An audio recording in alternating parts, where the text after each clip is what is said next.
નમસ્કાર. આજે આપણે એક એવી ક્રાંતિ વિશે વાત કરીશું જે ભારતમાં કરોડો લોકોના જીવનને સીધી રીતે સ્પર્શે છે.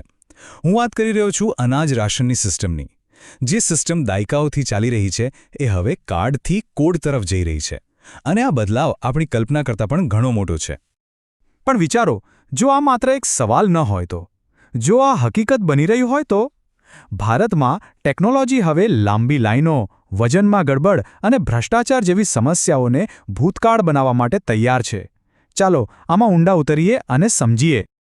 તો સવાલ એ થાય કે આટલા મોટા બદલાવની જરૂર જ કેમ પડી? જો કોઈ પણ સોલ્યુશનને સમજવા માટે પહેલા પ્રોબ્લેમના મૂળ સુધી પહોંચવું પડે છે. ચાલો પહેલા એ સમજીએ કે રાશનની દુકાનોની અસલિયત શું છે અને ત્યાં કયા પડકારો છે. આ સિસ્ટમ એટલે જાહેર વિતરણ વ્યવસ્થા, એટલે કે પીડીએસ.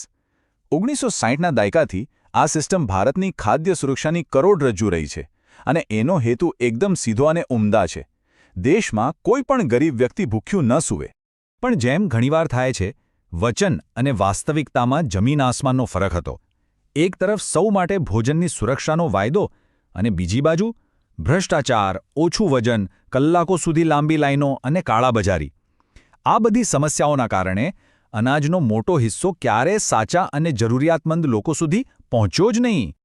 તો પછી આ વર્ષો જૂની સમસ્યાઓનો ઉકેલ શું? જવાબ છે ટેકનોલોજી. અને હવે આપણે આખી કહાણીના અસલી હીરોને મળીએ. એક એવો ઉકેલ જે આખી સિસ્ટમને બદલી નાખવાની તાકાત રાખે છે. Grain ATM. આ વિચાર કેટલો સરળ અને અસરકારક છે, નહીં? જે રીતે આપણે બેંકના એટીએમમાંથી પૈસા ઉપાડીએ છીએ, બસ એ જ રીતે હવે ગ્રેન એટીએમમાંથી અનાજ મળશે. અને હા, આ કોઈ સાદું વેન્ડિંગ મશીન નથી. આનું નામ છે અન્નપૂર્તિ. આ એક એવી ઓટોમેટેડ સિસ્ટમ છે જે પાક્કું કરે છે કે દરેક વ્યક્તિને એના હકનું અનાજ મળે, એક ગ્રામની ચોકસાઈ સાથે. પણ આ ટેકનોલોજીની અસલી તાકાત તો એની સ્પીડમાં છે. જરા વિચારો, માત્ર 35 સેકન્ડમાં પૂરા 25 કિલોગ્રામ અનાજ, જે કામ માટે પહેલાં કલાકોના કલાકો લાઇનમાં ઊભું રહેવું પડતું હતું, એ હવે મિનિટોમાં જ પતી જશે. પણ સ્ટોરી અહીં પૂરી નથી થતી. ગ્રેન એટીએમ તો આખી પઝલનો માત્ર એક ટુકડો છે. આ ક્રાંતિની પાછળ એક પૂરી ડિજિટલ સિસ્ટમ કામ કરી રહી છે, જે આપણા જૂના રાશન કાર્ડને હંમેશા માટે ભૂતકાળ બનાવી દેશે.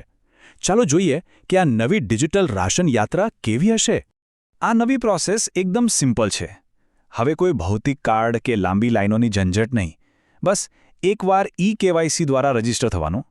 પછી દર મહિને તમારા ફોન પર જ ડિજિટલ ફૂડ કૂપન આવી જશે. પછી દુકાન પર જાઓ, ક્યુઆર કોડ સ્કેન કરો, ઓટીપી નાખો અને બસ તમારું અનાજ તમારા હાથમાં. બધું જ સરળ, ઝડપી અને પેપરલેસ. અને સૌથી સારી વાત શું છે ખબર છે? આ ટેકનોલોજી બધા માટે છે. જેમની પાસે સ્માર્ટફોન નથી, એમને પણ ચિંતા કરવાની જરૂર નથી. એમને સાદા ફોન પર એસએમએસથી ઓટીપી મળી જશે અને એનો ઉપયોગ કરીને પણ રાશન લઈ શકાશે. જુઓ, આ સિસ્ટમ ખાલી સુવિધા માટે નથી. એનો મુખ્ય હેતુ તો ભ્રષ્ટાચારને જડમૂળથી ઉખાડી ફેંકવાનો છે. પણ સવાલ એ છે કે એ થશે કેવી રીતે? તો એનો જવાબ એક ખૂબ જ પાવરફુલ ટેકનોલોજીમાં છુપાયેલો છે. એક ખાસ પ્રકારની ડિજિટલ કરન્સી. આ ટેકનોલોજીનું નામ છે સેન્ટ્રલ બેંક ડિજિટલ કરન્સી, એટલે કે CBDC. સાદી ભાષામાં કહીએ તો આ આરબીઆઈ દ્વારા બહાર પાડવામાં આવેલો ડિજિટલ રૂપિયો જ છે. પણ અહીં એક ટ્વિસ્ટ છે. આ પ્રોજેક્ટ માટે આ એક ડિજિટલ ફૂડ ટોકન તરીકે કામ કરે છે.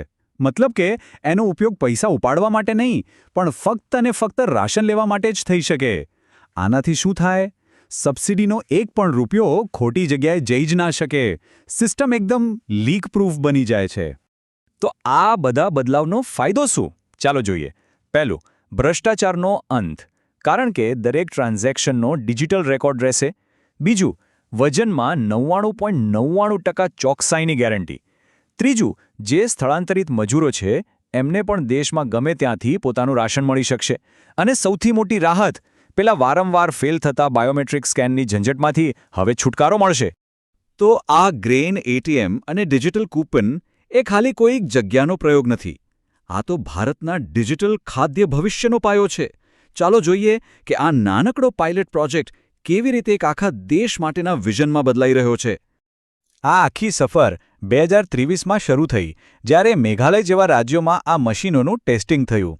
પછી આ વર્ષે ફેબ્રુઆરી 2026માં ગુજરાતે દેશનો પહેલો CBDC આધારિત PDS પાયલોટ પ્રોજેક્ટ શરૂ કરીને ઇતિહાસ રચ્યો. અને હવે સરકારનું લક્ષ્ય શું છે? 2027 સુધીમાં આ સિસ્ટમને આખા દેશમાં લાગુ કરવાનું. ખરેખર આ આખી પહેલ ડિજિટલ ઇન્ડિયા મિશનના મૂળ વિચારને સાકાર કરે છે. એ વિચાર છે ટેકનોલોજીનો ઉપયોગ કરીને સરકારી યોજનાઓનો લાભ સમાજના છેલ્લામાં છેલ્લા અને સૌથી જરૂરિયાતમંદ વ્યક્તિ સુધી કોઈપણ જાતની અડચણ વગર પહોંચાડવાનો. આ આખું પરિવર્તન આપણને એક બહુ મોટા સવાલ પર વિચારવા માટે મજબૂર કરે છે. જો ટેકનોલોજી રાશન જેવી એક મૂળભૂત જરૂરિયાતની આખી સિસ્ટમને આટલી સરળ અને પારદર્શક બનાવી શકતી હોય તો વિચારો કે ભવિષ્યમાં બીજી કઈ જાહેર સેવાઓ છે જેને આપણે આ જ રીતે બદલી શકીએ. આ સવાલનો જવાબ આપણા બધાના ભવિષ્યને આકાર આપશે.